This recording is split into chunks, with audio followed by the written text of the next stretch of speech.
Assalamualaikum, selamat siang Ananda semua. Bagaimana kabarnya hari ini?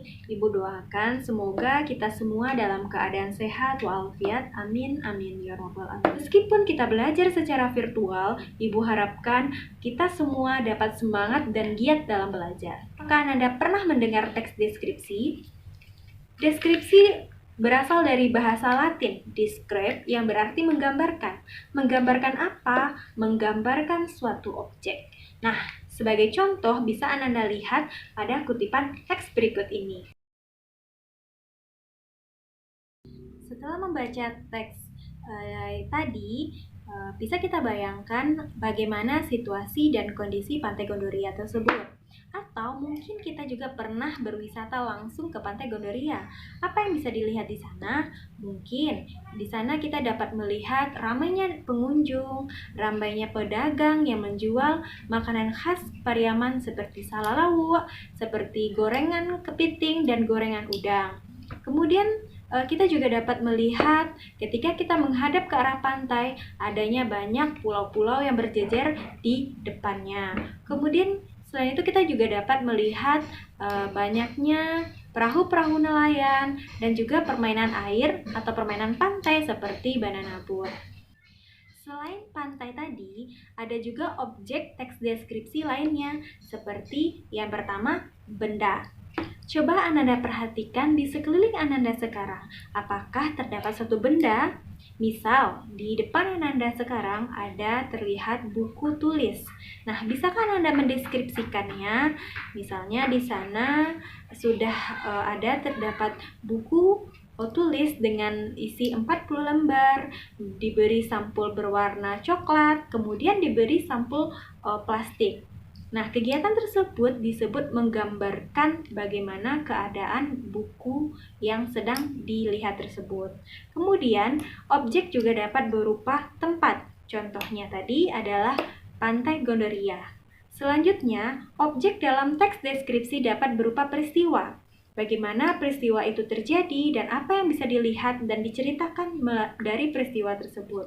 Kemudian, objek dalam teks deskripsi juga dapat berupa hewan. Misal, di sekeliling Ananda sekarang ada hewan seperti kucing. Nah, kita bisa dapat mendeskripsikannya.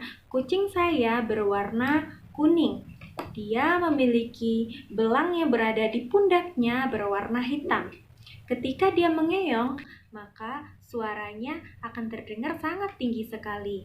Begitu juga ketika aku meraba kulitnya, dia terlihat sangat lembut. Kenapa? Karena aku sering memandikannya dan dia juga wangi loh. Nah, selain itu, objek yang dapat dideskripsikan lainnya yaitu berupa orang.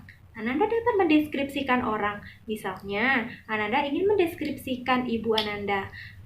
Misalnya ibu saya tingginya 158 cm, kulitnya kuning langsat, dan di pipi di bagian kirinya terdapat tai lalat. Ibu memiliki suara yang sangat merdu. Hal itu dapat saya dengar ketika beliau sedang mengaji. Nah, dari penjelasan Ibu tadi, dapat kita simpulkan bahwa teks deskripsi adalah teks yang bertujuan untuk menggambarkan atau melukiskan secara rinci suatu objek, meliputi apa yang dilihat, didengar, dan dirasakan secara objektif maupun dari sudut pandang penulis, sehingga pembaca seolah-olah melihat, mendengar, dan merasakan apa yang digambarkan tersebut. Dari pengertian tersebut, ada kata objektif dan sudut pandang penulis, atau bisa juga disebut sebagai subjektif. Apa itu objektif dan apa itu subjektif? Nah, objektif adalah ketika kita memberikan atau mendeskripsikan sesuatu secara objektif atau nyata. Sesuatunya bisa diukur, seperti tinggi ibu tadi adalah 158 cm. Itu nyata karena dapat kita ukur dari berbagai sudut, dari berbagai tempat dimanapun ibu berada, tinggi ibu tetap 158 cm.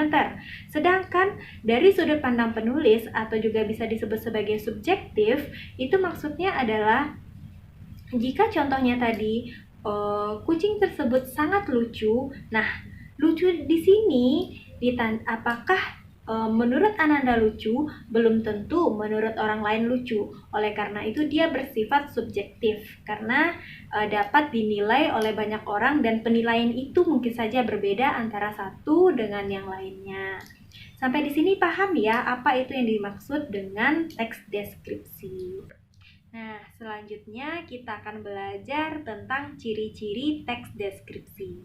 Ciri teks deskripsi yang pertama adalah menggambarkan objek secara khusus. Apa maksudnya? Mana yang akan lebih mudah jika ibu meminta Ananda untuk tolong buat sebuah teks tentang bunga, atau tolong buat teks dengan judul bunga mawar.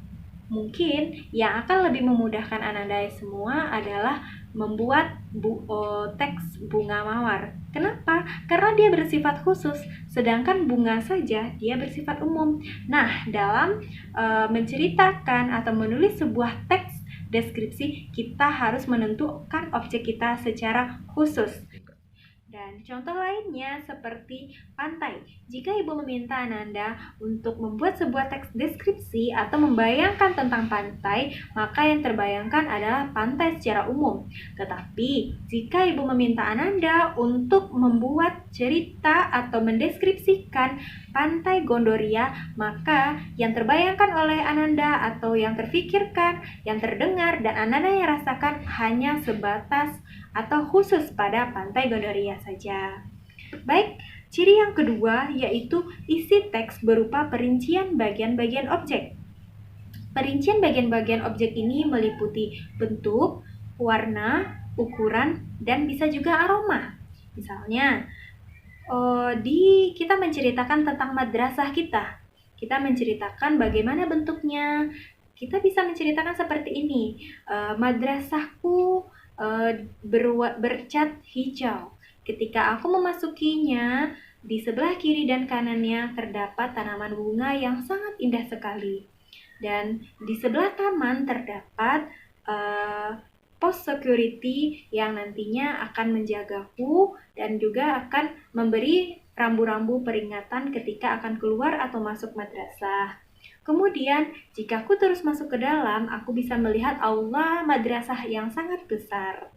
Nah, ciri yang ketiga yaitu melibatkan kesan indera. Apa maksudnya? Jadi ketika kita membaca atau menulis sebuah teks deskripsi, maka panca indera kita akan terangsang atau aktif, sehingga kita seolah-olah dapat melihat, mendengar, merasakan sesuatu hal tersebut. Misalnya, kucingku memiliki bulu yang lebat dan putih bersih. Nah, putih bersih dan lebat tersebut akan mengaktifkan panca indera kita berupa penglihatan. Kita dapat membayangkan seekor kucing yang putih dan bersih dan berbulu lebat. Kemudian, ketika dia marah, ia akan mengeluarkan suara yang sangat nyaring. Kata nyaring tersebut akan mengaktifkan indera pendengaran kita. Karena aku sering memandikannya, maka ia menjadi sangat harum. Nah, kata harum di sana akan mengaktifkan indera penciuman kita, yaitu sebuah wangi yang enak dan disukai oleh banyak orang.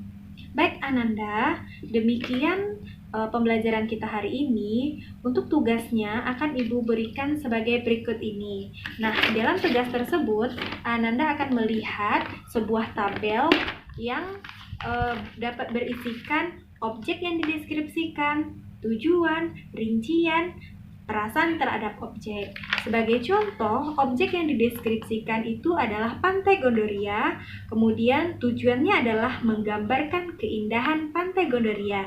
Kemudian bisa rinciannya itu yaitu terletak 100 meter dari pusat kota Pariaman, hamparan pasir putih, ketiga, hembusan angin sepoi serta gugusan pulau-pulau kecil. Perasaan terhadap objek yaitu senang dan nyaman. Nah, selanjutnya tugas Ananda adalah silahkan Anda lanjutkan tabel tersebut dengan mengisinya berdasarkan teks bunga mawar, sekolah baruku, menikmati keindahan Bukit Langkisau, dan pantai air manis Padang. Demikian dulu perjumpaan kita pada kali ini. Ibu harapkan Ananda mengerjakan tugas dengan tepat waktu dan tetap semangat, jaga kebersihan. Assalamualaikum, sampai jumpa Ananda.